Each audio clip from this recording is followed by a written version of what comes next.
Hi friends, வணக்கம். இன்றைக்கி எண்ணெய் அதிக செலவில்லாமல் ரொம்ப டேஸ்டியான மட்டன் கோலா உருண்டை எப்படி பண்ணுறதுன்னு பார்க்கலாம். ஃபஸ்ட்டு ஒரு பேனை சூடு பண்ணி அதில் ஒரு 1.5 டேபிள் ஸ்பூன் அளவுக்கு எண்ணெய் சேர்த்துக்கிறேன். எண்ணெய் சூடான உடனே இதில் ஒரு 200 கிராம் அளவுக்கு கொத்துக்கறியை சேர்த்துக்கலாம். இது கூடவே கொஞ்சமாக மட்டும் உப்பு, கொஞ்சம் மஞ்சள்தூள் சேர்த்து இந்த கொத்துக்கறியை நல்லா அந்த எண்ணெயிலேயே வதக்கி விடணும். தண்ணி எதுவுமே சேர்க்கக்கூடாது. அதிலிருந்தே பார்த்திங்கன்னா தண்ணி கசிஞ்சு வர ஆரம்பிக்குது. இந்த மாதிரி அதோட தண்ணியிலேயே தான் அது வேகணும்.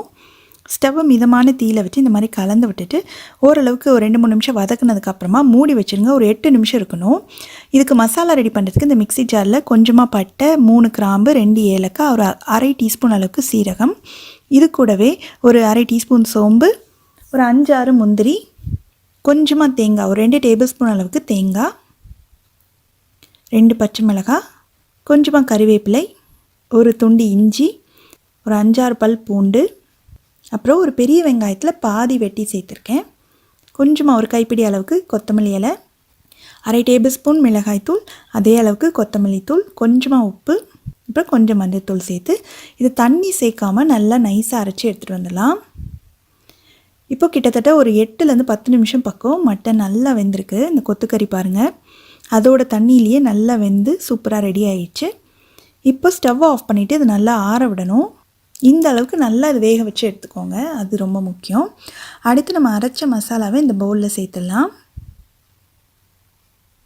நம்ம மிக்ஸி ஜாரில் நம்ம வதக்கி வச்சுருக்கோம் இல்லையா, அந்த கொத்துக்கறியை சேர்த்துலாம். இது கொஞ்சம் சூடாக இருக்குது. கொஞ்சம் ஆறுனதுக்கப்புறமா இதை ஒரு 2-3 சுற்றி எடுத்துகிட்டு வந்துடலாம்.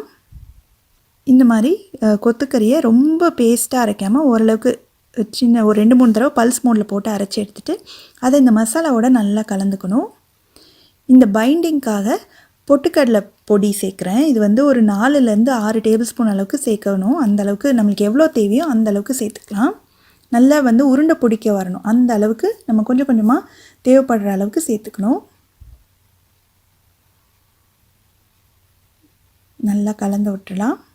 இந்த மாதிரி நம்மளுக்கு ஒன்றா சேர்ந்து வந்ததுக்கப்புறமா நம்ம உருண்டைகளாக பிடிச்சிடணும். கையில் கொஞ்சமாக எண்ணெய் அப்ளை பண்ணிவிட்டு கொஞ்சம் கொஞ்சமாக அந்த மிக்சர்லேருந்து எடுத்து நல்ல டைட் பால்ஸாக உருட்டிக்கணும். கிராக் இல்லாத மாதிரி நல்லா உருட்டிக்கணும்.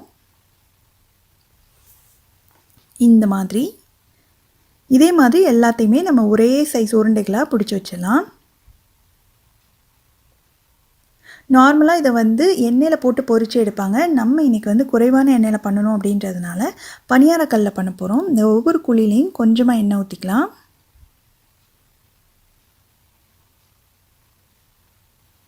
எண்ணெய் சூடானதும் நம்ம உருட்டி வச்சிருக்கோம் இல்லையா, அந்த உருண்டைகளை ஒவ்வொரு குழிலையும் வச்சிடலாம். இதை வச்ச உடனே திருப்பாமல் டிஸ்டர்ப் பண்ணாமல் விட்டுருங்க. உடனே திருப்ப ட்ரை பண்ணோம்னா உடையிறதுக்கு வாய்ப்பு இருக்குது. நல்ல ஒரு சைடு கீழே நல்ல ப்ரௌன் கலராக மாறினது நம்மளுக்கு தெரிஞ்ச உடனே அதுக்கப்புறமா மெதுவாக அந்த மாதிரி திருப்பி போடணும்.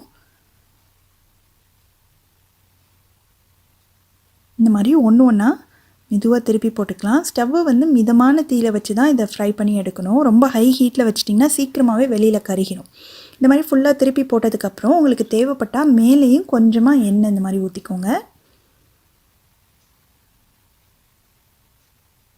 அந்த சைடும் நல்லா கோல்டன் ப்ரௌன் ஆகணும். சைட்லலாம் கொஞ்சம் கோல்டன் ப்ரௌன் ஆகாமல் இருந்ததுன்னா சைடை நோக்கி இந்த மாதிரி திருப்பி வச்சு எல்லா பக்கமும் நல்லா ஒன்று போல் ஃப்ரை ஆகணும்.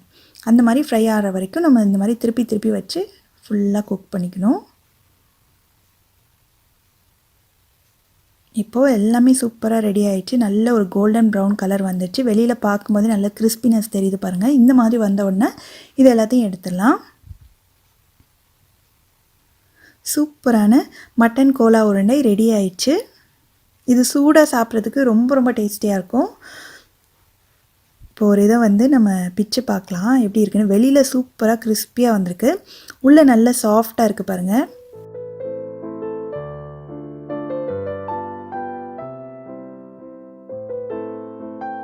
சூப்பரான கொத்துக்கறி மசாலா எப்படி பண்ணுறதுன்னு பார்க்கலாம். இது சப்பாத்தி, ரைஸ்க்கெலாம் ரொம்ப சூப்பராக இருக்கும். இட்லி, தோசைக்கு கூட சைட் டிஷ்ஷாக வச்சுக்கலாம். ஃபஸ்ட்டு இதுக்கு ஒரு மசாலா ரெடி பண்ணணும். அதுக்கு இந்த மிக்ஸி ஜாரில் ஒரு பெரிய வெங்காயத்தை வெட்டி சேர்த்துருக்கேன். இது கூட ஒரு 5-6 பல் பூண்டு, அதே அளவுக்கு இஞ்சி, ஒரு 1/2 டீஸ்பூன் அளவுக்கு சோம்பு, 1/2 டீஸ்பூன் சீரகம், ஒரு பெரிய தக்காளி பொடியாக வெட்டி சேர்த்துக்கோங்க. இது கூடவே 2 பச்சை மிளகாய், 1 டேபிள் ஸ்பூன் அளவுக்கு மிளகாய்த்தூள், ஒரு 1 டேபிள் ஸ்பூன் அளவுக்கு கொத்தமல்லி தூள், இது எல்லாத்தையும் சேர்த்து கொஞ்சமாக தண்ணி சேர்த்து நல்லா நைஸாக அரைச்சி எடுத்துகிட்டு வந்துடலாம். அடுத்து நான் இன்றைக்கி வந்து குக்கரில் தான் பண்ண போகிறேன். குக்கரில் ஒரு 1 டேபிள் ஸ்பூன் அளவுக்கு எண்ணெய் சேர்த்துட்டு இதில் ஒரு 2 சின்ன துண்டு பட்டை, 2 ஏலக்காய், ஒரு 4 கிராம்பு சேர்த்து நல்லா பொரிஞ்ச உடனே ஒரு பெரிய வெங்காயத்தை பொடியாக வெட்டி சேர்த்துக்கலாம். இந்த வெங்காயம் நல்லா வதக்கி விட்டுணும். வெங்காயம் இந்த அளவுக்கு வதங்கினதும் இது கூடவே கொஞ்சமாக கருவேப்பிலையும் சேர்த்து நல்லா வதக்கிக்கோங்க. இப்போ வெங்காயத்தோட கலர் வந்து லேசாக மாறிடுச்சு. இந்த ஸ்டேஜில் நம்ம அரைச்சி வச்சிருந்த மசாலாவை சேர்த்துடலாம். இந்த மசாலாவோட பச்சை வாசனை போய் அந்த எண்ணெய் பிரிஞ்சு வரணும், அந்த அளவுக்கு இதை வதக்கிக்கணும். இது வந்து ரொம்ப முக்கியமான ஸ்டெப்பு. ஏன்னா நம்ம எதுவுமே வதக்காமல் தான் அரைச்சிருக்கோம். அதனால் நல்லா வதக்கிட்டு அதுக்கப்புறம் தான் அடுத்த ஸ்டெப்புக்கு போகணும். அப்போ தான் வந்து இந்த கிரேவி நல்லா டேஸ்ட்டாக இருக்கும். இப்போ இது நல்லா பச்சை வாசனை போனதுக்கப்புறமா நான் ஒரு 1/4 கிலோ அளவுக்கு கொத்துக்கறியை கழுவி எடுத்திருக்கேன். அதை சேர்த்துக்கலாம். சேர்த்து அந்த மசாலாவோட அந்த கொத்துக்கறியும் நல்லா கலந்து வதக்கி விடணும். ஒரு 4-5 நிமிஷமாவது இந்த மாதிரி நல்லா வதக்கி விடுங்க. இது கூடவே கொஞ்சமாக மஞ்சள் தூளும், அப்புறம் ஒரு 1/4 டீஸ்பூன் அளவுக்கு கரம் மசாலா தூள், இதுக்கு தேவையான அளவு உப்பு, இது எல்லாத்தையும் சேர்த்து நல்லா வதக்கிக்கலாம்.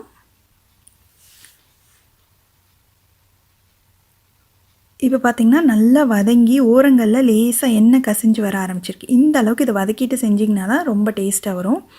இப்போ அடுத்து வந்து நம்மளுக்கு எந்த அளவுக்கு தண்ணி வேணுமோ அவ்வளோ தண்ணி சேர்த்துக்கலாம். நான் கிட்டத்தட்ட ஒரு 1/4 கப்போட கொஞ்சம் கூட வந்து தண்ணி சேர்க்க போகிறேன். தண்ணி சேர்த்து நல்லா கலந்து விட்டுலாம். இப்போ இதில் இன்னொரு 1/4 கப் அளவுக்கு தண்ணி சேர்த்துருக்கேன். தண்ணி வந்து உங்களுக்கு எந்த அளவுக்கு வேணுமோ அந்த அளவுக்கு சேர்த்துக்கலாம். நான் கிட்டத்தட்ட 2 1/4 கப் அளவுக்கு தண்ணி சேர்த்துருக்கேன். ஸோ மொத்தமாக ஒரு 1/2 கப்போட கொஞ்சம் கூட தண்ணி சேர்த்துருக்கேன். நீங்கள் உங்களோட கன்சிஸ்டன்சிக்கு தகுந்த மாதிரி சேர்த்துக்கோங்க. தண்ணி சேர்த்துட்டு நல்லா கலந்து விட்டுட்டு குக்கரை மூடி வச்சிடலாம். ஸ்டீம் வந்ததுக்கப்புறமா வெயிட் போட்டு ஸ்டவ்வை நல்லா சிம்மில் வச்சு ஒரு 2 விசில் வேக வச்சு எடுத்துக்கோங்க. இப்போ 2 விசில் வந்துடுச்சு, ப்ரெஷர்லாம் போயிடுச்சு. திறந்து பார்க்கலாம். நல்ல சூப்பராக கொத்துக்கறின்றதுனால ரொம்ப சீக்கிரமாகவே வெந்துடும். நல்ல சூப்பராக ரெடி ஆகிடுச்சு பாருங்கள். நான் சேர்த்த 1/2 கப்போட கொஞ்சம் கூட தண்ணி சேர்த்தேன். அதுக்கு வந்து கரெக்டாக இருக்குது. இப்போ கடைசியில் மறுபடியும் ஸ்டவ் ஆன் பண்ணி ஒரு 2 நிமிஷம் நல்லா குக் பண்ணிவிட்டு கொஞ்சமாக கொத்தமல்லி இலையை தூவிட்டு இறக்கிடலாம். ரொம்ப டேஸ்டியான கொத்துக்கறி மசாலா ரெடி ஆயிடுச்சு.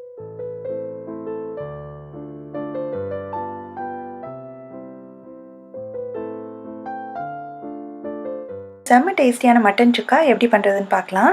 இது பண்ணுறதுக்கு ஒரு 400 கிராம் அளவுக்கு மட்டனை நல்லா கழுவி எடுத்து ப்ரெஷர் குக்கரில் சேர்த்துருக்கேன். இது கூடவே 1 டேபிள் ஸ்பூன் அளவுக்கு இஞ்சி பூண்டை நல்லா தட்டி வச்சுருக்கேன் இடித்து. அதை சேர்த்துட்டு கொஞ்சமாக கல்லுப்பு சேர்த்து மட்டன் வேகிற அளவுக்கு தண்ணி சேர்த்துக்கலாம். நல்லா கலந்து விட்டுட்டு குக்கரை மூடி வச்சு ஸ்டீம் வந்ததுக்கப்புறமா வெயிட் போட்டு நல்லா ஸ்டவ்வை சிம்மில் வச்சு ஒரு 10லேருந்து 12 நிமிஷம் வேக வச்சு எடுத்துக்கணும். ஸ்டீம் வந்துச்சு, வெயிட் போட்டுட்டு சிம்மில் வச்சு ஒரு 12 நிமிஷம் வேக வச்சு எடுத்துக்கிறேன். இப்போ ஸ்டீம் எல்லாம் போயிடுச்சு. திறந்து பார்க்கலாம். நல்லா வெந்திருக்கு பாருங்கள். மட்டன் நல்லா சாஃப்டாக வெந்திருக்கு. நல்லா சாஃப்டாக வேக வச்சு எடுத்துக்கோங்க, அப்போ ரொம்ப டேஸ்டியாக இருக்கும். இந்த அளவுக்கு இப்போ தனியாக எடுத்து வச்சுட்டு அடுத்து ஒரு கடாய் சூடு பண்ணி அதில் ஒரு 1லேருந்து 2 டேபிள் ஸ்பூன் அளவுக்கு நல்லெண்ணெய் சேர்த்துருக்கேன். எண்ணெய் சூடானதும் கொஞ்சமாக பட்டை, ஒரு 3 கிராம்பு, இதெல்லாம் பொரிஞ்சதும் இதில் ஒரு 100 கிராம் அளவுக்கு சின்ன வெங்காயத்தை ஓரளவுக்கு பெரிய துண்டுகளாக வெட்டி சேர்த்துட்டு கூடவே கொஞ்சமாக கருவேப்பிலையும் சேர்த்து இந்த வெங்காயத்தை ஓரளவுக்கு நல்லா வதக்கிக்கணும். சின்ன வெங்காயம் சேர்த்தா இந்த டிஷ் வந்து ரொம்ப டேஸ்டியாக இருக்கும். இதில் ஒரு 1/4 ஸ்பூன் மஞ்சள் தூள், 1/2 டேபிள் ஸ்பூன் மிளகாய் தூள், ஒரு 1/2 டேபிள் ஸ்பூன் கொத்தமல்லி தூள், அப்புறம் ஒரு 1/4 ஸ்பூன் சோம்புத்தூள், இதுக்கு தேவையான அளவு உப்பு. மட்டன் வேக வைக்கும் போதே நம்ம உப்பு சேர்த்துருக்கோம், அதனால் கொஞ்சம் குறைச்சே சேர்த்துக்கணும். இது நல்லா அந்த பச்சை வாசனை போக வதக்கி விட்டுடலாம். இதில் நம்ம மட்டன் வேக வச்சுருக்கோம் இல்லையா, அந்த தண்ணியோடய இதில் சேர்த்துடலாம்.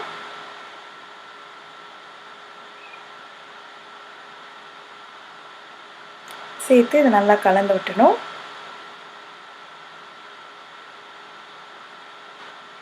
நல்லா கொதிக்க ஆரம்பிச்சிச்சு இல்லையா, இப்போ மூடி வச்சு ஸ்டவ் மிதமான தீயில் வச்சு இது நல்லா வற்றி வர அளவுக்கு இருக்கணும். அப்பப்போ திறந்து பார்த்து கிண்டி விட்டுக்கணும். இப்போ பார்த்திங்கன்னா ஓரளவுக்கு பாதி வற்றி இருக்குது. அந்த மசாலாலாம் அந்த மட்டனில் நல்லா சேர்ந்து நல்லா குக்காகி வரணும், நல்லா ஜூஸியாக வரணும். அந்தளவுக்கு நம்ம குக் பண்ணிகிட்டே இருக்கலாம். ஓரளவுக்கு நல்லா வற்றி வந்ததுக்கப்புறமா மூட வேணாம், திறந்து வச்சே நம்ம கிளறி விட்டுட்டே இருக்கலாம். நல்லா ஆல்மோஸ்ட் வற்றி வந்துச்சு பாருங்கள். உங்களுக்கு இன்னும் ட்ரையாக வேணும்னா இன்னும் கொஞ்சம் நேரம் வச்சுக்கலாம். இந்த ஸ்டேஜில் வந்து நான் ஆஃப் பண்ணிட போகிறேன். மட்டன் ஆல்ரெடி நல்லா சாஃப்டாக வெந்துட்டதுனால இந்த தண்ணி வற்றுற அளவுக்கு இருந்தால் மட்டுமே போதும். நல்லா சூப்பராக ரெடி ஆயிடுச்சு மட்டன் சுக்கா. இதுக்கு வந்து நம்ம ஸ்பெஷலாக மசாலா வறுத்து அரைச்சி செய்யணும் அப்படின்ற அவசியமே இல்லை. வீட்டில் உள்ள பொடிகளை போட்டு வைக்கும்போதே இந்த மாதிரி ஸ்டைலில் நீங்கள் ட்ரை பண்ணி பாருங்கள். ரொம்ப ரொம்ப டேஸ்டியாக இருக்கும். ரொம்ப சிம்பிளாக குயிக்காக செஞ்சு முடிச்சிடலாம். ரசம் சாதம், அப்புறம் சாம்பார் சாதம், மட்டன் குழம்பு, இது எல்லாத்துக்குமே சைட் டிஷ்ஷாக வச்சு சாப்பிட்றதுக்கு செம்ம டேஸ்டியாக இருக்கும்.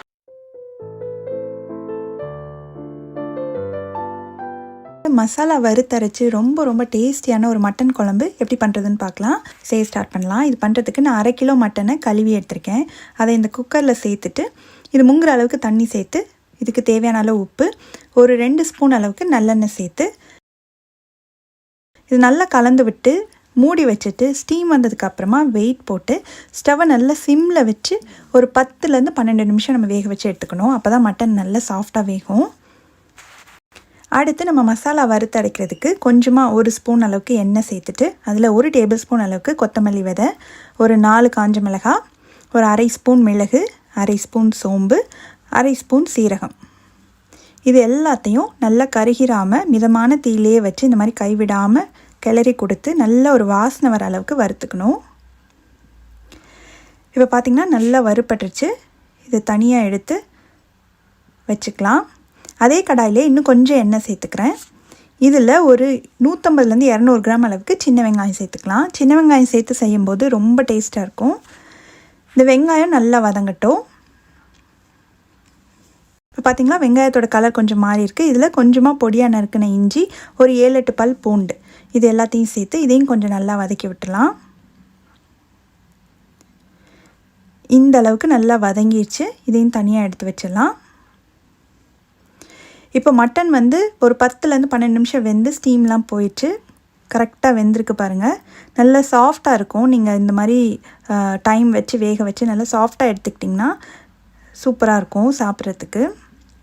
இப்போ இதை அப்படியே தனியாக எடுத்து வச்சுட்டு நம்ம குழம்பு செய்ய ஸ்டார்ட் பண்ணிடலாம். நம்ம வறுத்து அரைச்சதை வந்து இந்த மிக்ஸி ஜாரில் மாற்றிட்டு இது நல்லா கொஞ்சம் பவுட்ராக்கி எடுத்துகிட்டு வந்துடலாம். இந்த மாதிரி கொஞ்சம் கொரப்பாக அரைச்சிருக்கேன்.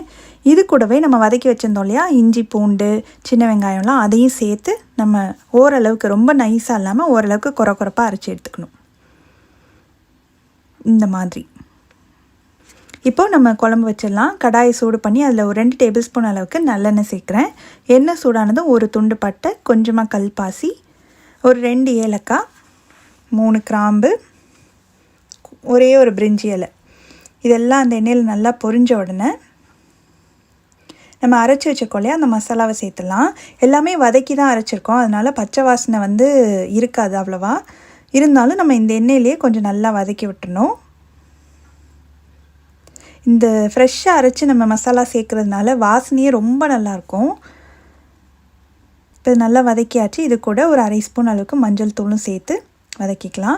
காரம் வந்து உங்களுக்கு எவ்வளோ வேணுமோ அந்த அளவுக்கு நீங்கள் மிளகாய் வத்தல் சேர்த்து வறுத்துக்கோங்க. இதில் ஒரு 2 குட்டி தக்காளியை மிக்சியில் 1-2 அரைச்சி வச்சுருக்கேன், அதை சேர்த்துட்டு இந்த குழம்புக்கு மட்டும் தேவையான அளவு உப்பு சேர்த்துக்கலாம். நம்ம மட்டன் வேக வைக்கும் போதும் உப்பு சேர்த்துருக்கோம், அதனால் அதை கணக்கு பண்ணி சேர்த்துக்கணும். இப்போ இந்த தக்காளியோட பச்சை வாசனை போகணும், அந்த அளவுக்கு வதக்கி விட்டுறணும். இப்போ நல்லா வதங்கிடுச்சு. இப்போ நம்ம மட்டன் வேக வச்சு வச்சுருக்கோம் இல்லையா, அந்த தண்ணியோடைய அந்த மட்டனையும் சேர்த்துடலாம். நல்லா கலந்து விட்டுலாம். நம்ம மசாலா மட்டும் அரைச்சிட்டோம்னா ரொம்ப சீக்கிரமாக அந்த குழம்பு வச்சிடலாம். இப்போ இது வந்து நல்லா கொதிக்கட்டும். ஸ்டவ்வை சிம்மில் வச்சுட்டு மூடி வச்சுருங்க. ஒரு 5லேருந்து 7 நிமிஷம் நல்லா கொதித்து எண்ணெய் பிரிஞ்சு மேலே வரணும் இந்த மாதிரி.